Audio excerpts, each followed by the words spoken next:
Back, everyone. 14 minutes after the top of the hour. 4 State Department officials have resigned now after an independent panel blasted management for its security failures at the U.S. consulate in Benghazi, Libya. Frankly, the State Department had not given Benghazi the security, both physical and personnel resources, it needed. So with 4 Americans, including our ambassador Chris Stevens, killed in that attack, are these 4 resignations enough? Or does the White House need to make some serious changes? Florida Congressman Colonel Allen West joins me now for a discussion on this. Good morning to you, Colonel.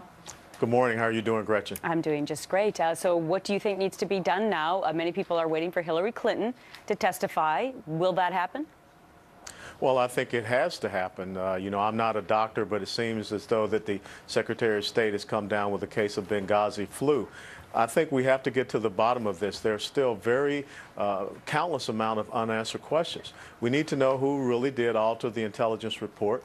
Why would anyone be out there promulgating the story about some video being the cause for this when we know that that was not the case based upon this report?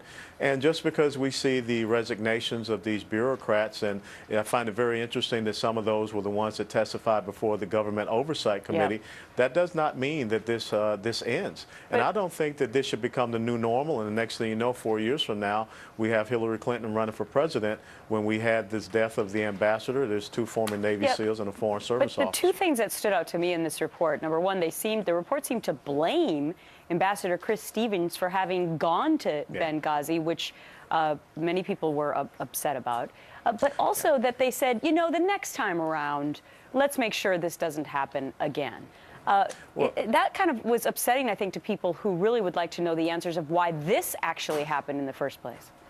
Well, the first thing, when you talk about blaming Ambassador Stevens, does that mean that we have a State Department that allows its ambassadors to basically run roughshod and do whatever they want in these respective countries? That lets me know that there's a problem with the chain of command and also responsibility. If there's no oversight of our ambassadors, then again, we have greater problems at the top, and that means the Secretary of State. Let's move